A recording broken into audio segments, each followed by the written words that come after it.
Ya, matur suwun. Terima kasih. Yang pertama untuk Pak Supriyantoro selaku host, kemudian Prof. Agus sebagai moderator atas waktunya. Pada Bapak Ibu, semua peserta webinar yang saya hormati, Assalamualaikum warahmatullahi wabarakatuh. Kalau tadi Bu Ina berbicara terkait dengan kebijakan, maka yang akan saya sampaikan ini dari perspektif peneliti, bagaimana kita berupaya nantinya untuk mengatasi pandemi virus ini, dan barangkali nanti selanjutnya akan ada re-emerging diseases lagi terkait outbreak virus yang lain, dengan mengembangkan agent antivirus dari biodiversity kita, dari tumbuhan obat Indonesia. Slide. Oke.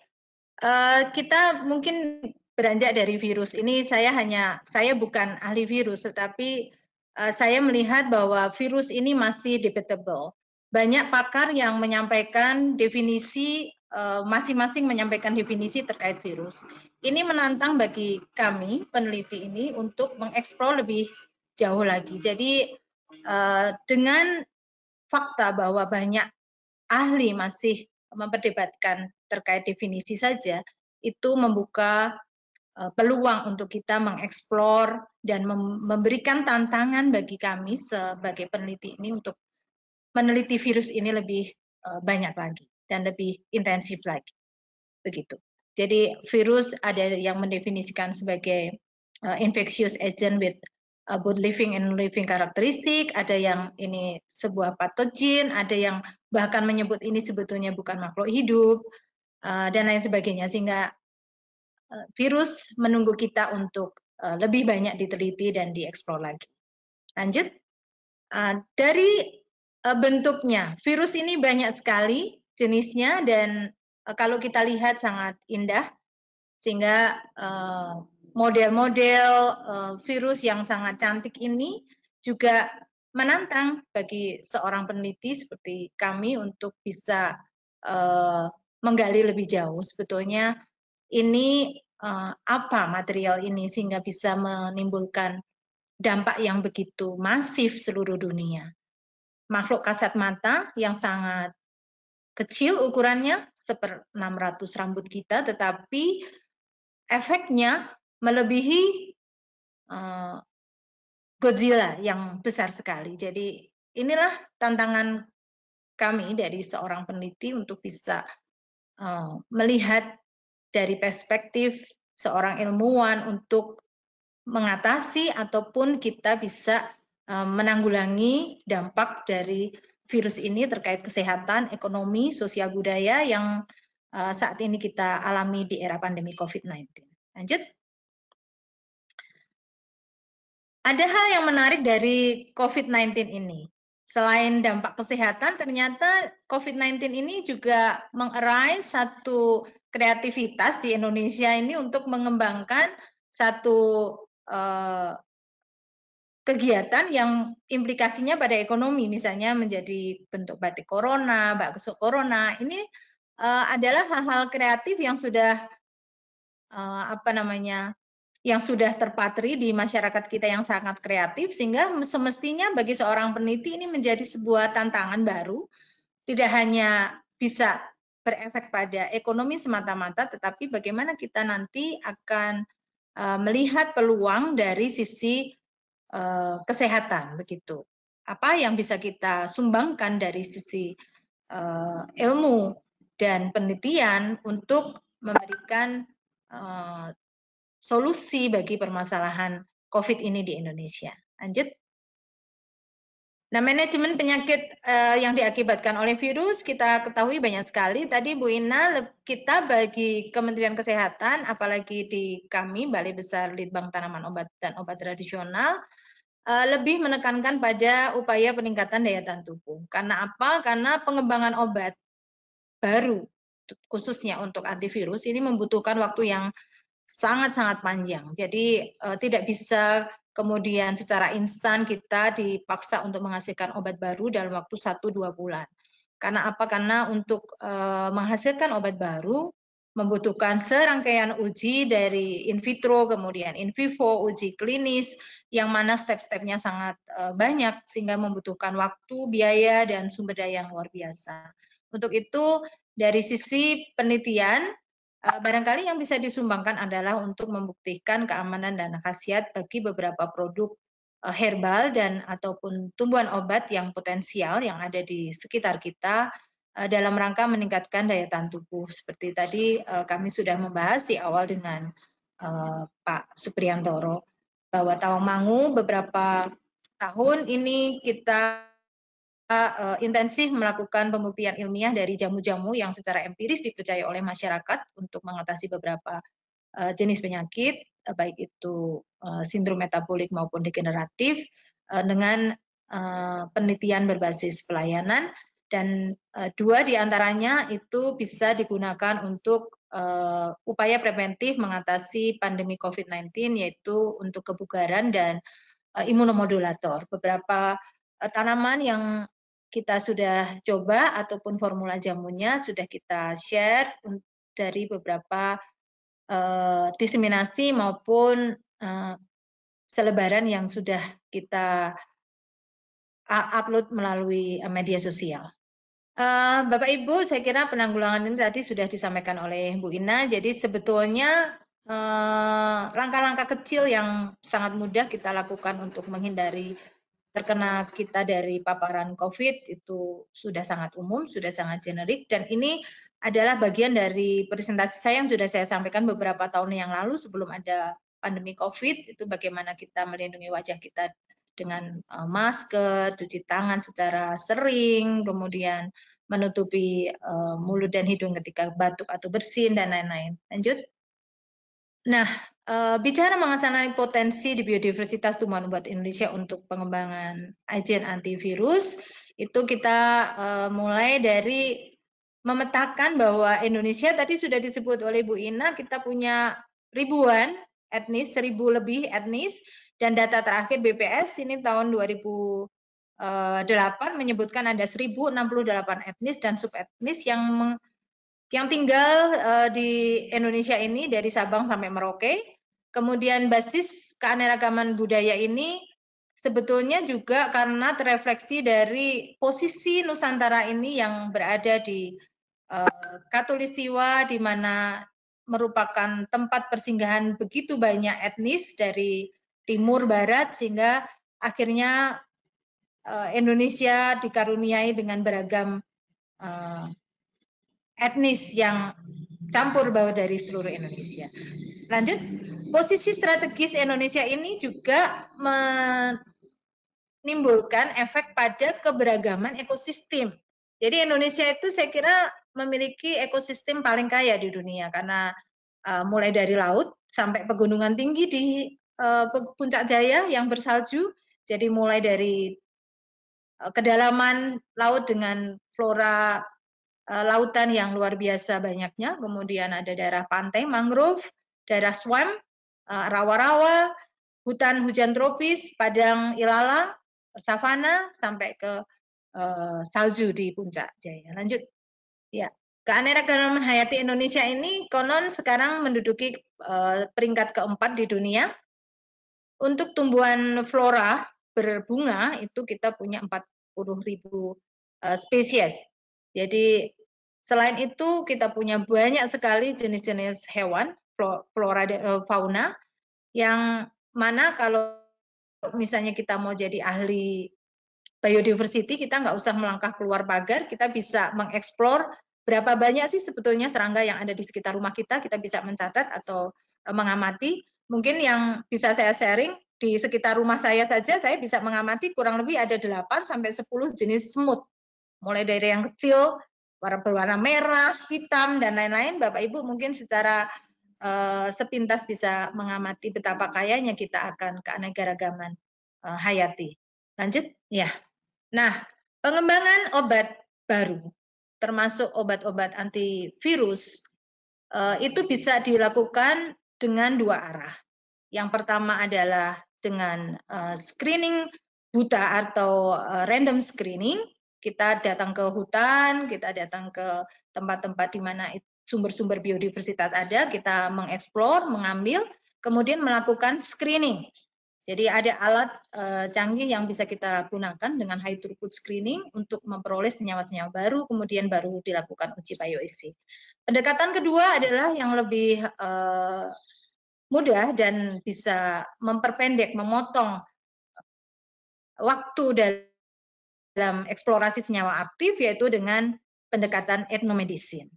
Bapak Ibu barangkali ada yang pernah melihat ada film trailer dari Hollywood yang dibintangi Sean Connery. Barangkali kalau belum melihat bisa dilihat, itu judulnya adalah Medicine Man. Di sana digambarkan bagaimana seorang ilmuwan datang ke pedalaman Amazon untuk mengeksplor sumber daya hayati di sana dalam rangka menemukan obat-obat baru, dan bagaimana struggle-nya seorang peneliti di dalam alam liar itu menghadapi berbagai tantangan untuk bisa menemukan obat-obat baru.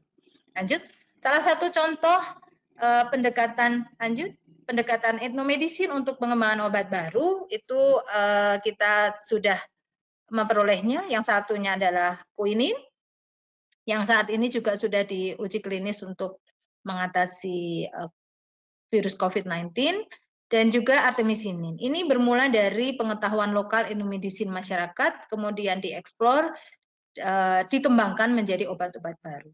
Sampai Prof. Tuyoyo yang menemukan artemisinin memperoleh hadiah Nobel. Kami percaya bahwa suatu ketika Indonesia akan bisa seperti ini. Karena apa? Karena kita kaya akan segala sumber daya, dan jika kita bisa bergandengan tangan dengan banyak lembaga, memanfaatkan sumber daya, saling membantu dan mensupport, capital dan resource sharing, kita bisa memanfaatkan sumber daya hayati kita untuk menemukan obat baru juga. Tidak kalah dengan Cina. Lanjut. Ya, next slide. Ini aspirin juga demikian. Ini juga digunakan secara empiris, kemudian dieksplor dan ditemukan senyawanya, dan kemudian bisa disintesa menghasilkan obat baru. Lanjut. Next.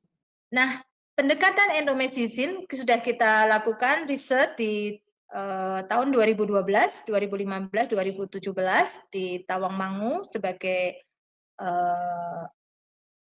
pelakunya, dan bekerja sama dengan universitas di hampir semua provinsi di Indonesia. Dari riset ini kita mengumpulkan berbagai jenis informasi yang terkait penggunaan tumbuhan dan jamu oleh etnis di Indonesia sebanyak 405 etnis dari Papua sampai Aceh. Identifikasi dan analisis lanjut ini kita harapkan akan segera bisa tersusun suatu database tumbuhan obat dan jamu yang ada di Indonesia. Lanjut.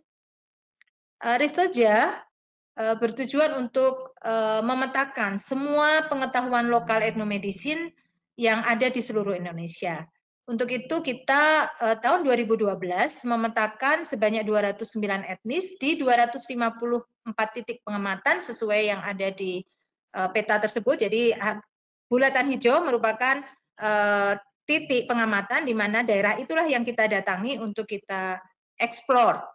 Etnis-etnis yang ada di situ kita inventarisasi pengetahuan lokal etnomedicine-nya dari penggunaan tumbuh-tumbuhan yang ada di sana untuk mengatasi berbagai penyakit. Lanjut, ini di 2012, kemudian selanjutnya di 2015, ini mengcover 96 etnis di 100 titik pengamatan. Lanjut, di 2017, next, ini adalah 100 etnis di 100 titik pengamatan, sehingga kalau di overlay dari 3 peta yang tadi sudah saya sampaikan, itu akan tercover betapa Indonesia itu dari barat sampai timur itu sangat kaya akan keanekaragaman hayatinya. Dari hasil Ristoja 3 kali berturut-turut yang dilakukan di 2012, 15, dan 17, kita menghasilkan informasi. Lanjut. Ya, ini adalah metodenya, maaf, ini metode eksplorasi pengetahuan lokal etnomedicine-nya menggunakan teknik wawancara ke pengobat tradisional, menggunakan teknik snowball sampling, Jadi selain wawancara, kita juga turun ke lapangan untuk mengumpulkan spesimen. Spesimen ini adalah tumbuh-tumbuhan obat yang disebutkan oleh pengobat tradisional yang digunakan untuk pengobatan. Spesimen tersebut meliputi spesimen untuk herbarium, kemudian untuk profiling DNA, dan juga untuk profiling fitokimia. Jadi dalam satu kegiatan kita melakukan beberapa sub kegiatan yang tujuannya adalah untuk melengkapi database tumbuhan obat Indonesia. Lanjut. Nah, di dalam proses wawancara juga dilakukan observasi bagaimana seorang batra melakukan pengobatan. Dan ini dicatat di dalam field note yang bisa digunakan selanjutnya sebagai baseline data untuk penelitian lanjut, baik itu untuk uji screening farmakologi, uji klinis, maupun untuk observasi klinis. Next. Nah, Bapak Ibu, hasil Ristoja dari 3 kali kegiatan itu kita berhasil menginventarisasi sejumlah 32.014 ramuan tradisional. Kemudian informasi tumbuhan ini berdasarkan nama lokal, itu ada 47.466. Dari informasi lokal, berdasarkan nama lokal, itu kita sudah berhasil mengidentifikasi atau mengautentifikasi spesimennya dan berhasil mengkoleksi sebanyak 2.848 spesies tumbuhan obat. Dan dari herbarium yang dikoleksi, kita sudah punya koleksi lebih dari 27.000 nomor. Lanjut. Nah, dari 2.884 spesies tumbuhan, memang ada yang sama sebetulnya ketika dilakukan 3 kali eksplorasi sebanyak 552 spesies. Kemudian yang berbeda itu dari 2012 ada 709. Oh iya, ya Bapak. Lanjut Pak. Lanjut. Ya. Nah, sekarang kita bicara mengenai potensi sebagai antiviral. Tumbuhan obat Indonesia itu seperti apa? Lanjut. Bapak Ibu, saya informasikan ini adalah top antiviral herbal yang berada di dunia, yang beredar di seluruh dunia. Ada garlic, lemon balm, turmeric, ginger, oregano, elderberry. Lanjut. Cepat saja. Nah, ini tadi sambucus, ini tanamannya ada di Indonesia, di banyak negara ini sudah di barat sudah diproduksi jadi obat untuk mengatasi flu. Ini bisa menjadi peluang kita untuk meneliti lebih lanjut karena ini ketersediaan bahannya di Indonesia cukup banyak. Lanjut. Nah, ini kalau kita belajar dari kejadian pandemi flu, ini yang saya perlu sampaikan kenapa ini, karena memang sebetulnya pengembangan obat antivirus dari tumbuhan itu sangat memungkinkan. Tamiflu itu dikembangkan dari tanaman, tanamannya adalah Illicium verum, kebetulan memang tidak tumbuh di Indonesia, tapi ini ada di pasaran kita, yaitu star anis, mudah diperoleh. Lanjut. Dan mengembangkan obat ini menjadi oseltamivir itu membutuhkan ada 14 step yang dimulai dari isolasi ischemic exit dari adas bintang. Lanjut Pak. Lanjut. Nah, ini oseltamivir ini diproduksi dari ischemic exit kemudian menghasilkan oseltamivir. Ini ada banyak step yang harus dilalui, tetapi sangat mungkin kita mengembangkan obat virus dari tanaman. Lanjut. Ya. Lanjut. Nah, ini beberapa tanaman yang sudah dilakukan uji antiviral. Lanjut. Mekanismenya banyak sekali, bisa menghambat sintesis RNA, merusak envelope, kemudian sampai menghambat pertumbuhan atau proliferasi. Lanjut. Nah, bagaimana tumbuhan Indonesia yang tadi kita sudah hasilkan dari Indonesia? Ini salah satu produk herbal kita yang diklaim sebagai antivirus. Virugon itu berasal dari tanaman obat Indonesia, yaitu Trimaria cordata. Kalau di kampung ini biasa disebut dengan cemplonan, atau kalau di Tawangmangu ini disebut dinding seed. Ini adalah obat antivirus dari tanaman. Lanjut. Next. Nah, dari Ristoja, itu kalau kita mau screening aktivitas antivirus, tumbuhan obat yang diperoleh, lanjut. Lanjut, diklik saja. Diklik terus. Ya. Diklik itu kita kelompokkan ke beberapa indikasi, lanjut. Diklik. Ya, terus itu ada beberapa indikasi penyakit yang disebutkan oleh Hatra atau pengobat tradisional terkait dengan infeksi virus. Yang pertama adalah untuk herpes. Indikasi ini kita simpulkan ini berdasarkan keterangan Batra, di mana yang menyimpulkan itu adalah tenaga kesehatan yang ada di dalam tim enumerator Listoja. Jadi bukan orang awam, tetapi ini adalah tenaga kesehatan. Kategori flu masuk angin ini adalah 183 spesies, Gondongens itu ada 47 spesies, HIV/AIDS itu ada 34 spesies, sakit kuning ini merefer ke lever itu ada 409 spesies dan campak 97 spesies. Jadi betapa banyaknya jumlah jenis tumbuhan obat kita yang sebetulnya secara empiris sudah digunakan oleh masyarakat untuk mengatasi beberapa gejala penyakit yang diakibatkan oleh virus. Lanjut. Next. Ya.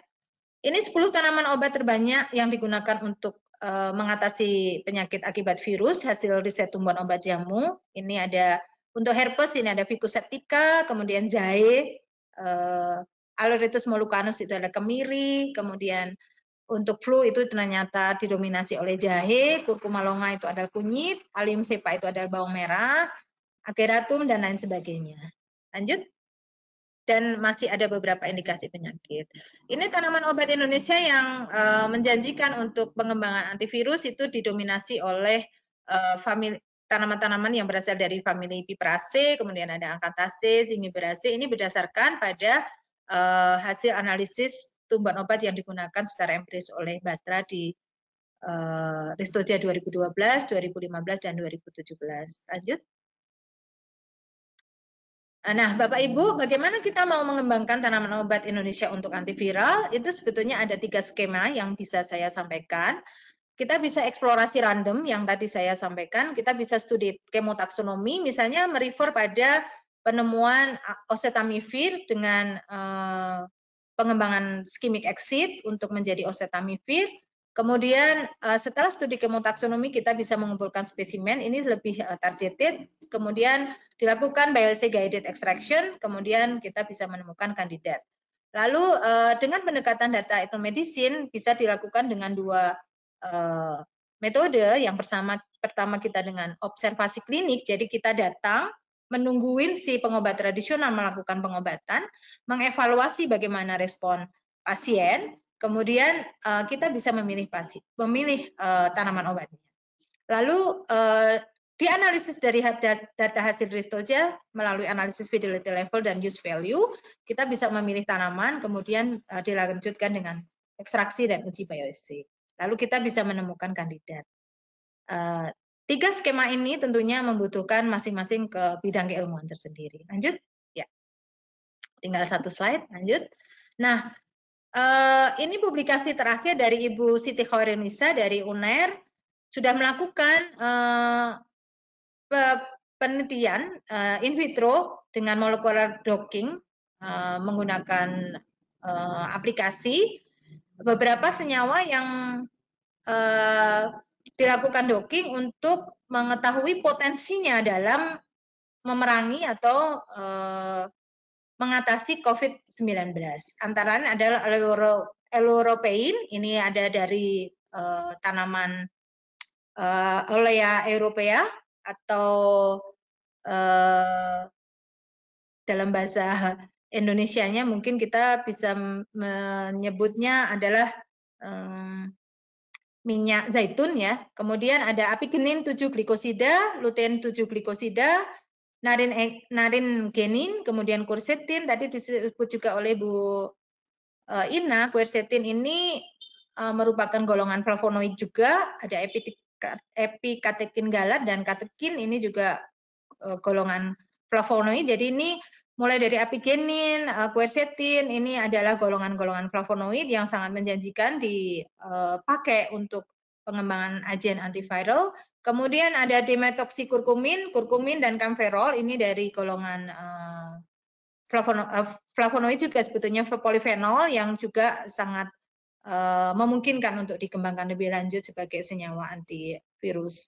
Bapak Ibu, jadi Molecular docking ini bisa menjadi salah satu metode dalam rangka kita screening senyawa yang memiliki aktivitas sebagai antivirus, dan ini lebih murah dan lebih cepat dapat men-screening senyawa-senyawa yang potensial dikembangkan sebagai agent antivirus. Beberapa senyawa yang saya sebut ini berdasarkan kajian Bu Khairunisa, ini didasarkan pada energy binding terhadap COVID-19, ini yang sangat potensial untuk dikembangkan lebih lanjut. Demikian Bapak Ibu, saya kira sekali lagi kita sepakat bahwa Indonesia ini kaya raya, kemudian yang perlu diperkuat lagi adalah kemauan dan semangat kita untuk mengeksplor potensi kekayaan kita ini untuk menjadi sesuatu yang lebih konkret dalam mengatasi COVID-19 ini melalui kerjasama tentunya. Tidak bisa, karena Tawangmangu meskipun informasinya cukup banyak, kami tidak bisa, sampai saat ini belum bisa melakukan penelitian lanjut terkait aktivitas antivirus karena keterbatasan laboratorium. Semoga ke depan kita bisa terfasilitasi sehingga bisa melakukan. Namun demikian, peluang untuk kerjasama sangat terbuka dan sangat dimungkinkan. Demikian, terima kasih. Kami kembalikan waktu kepada Bapak Moderator. Mohon maaf.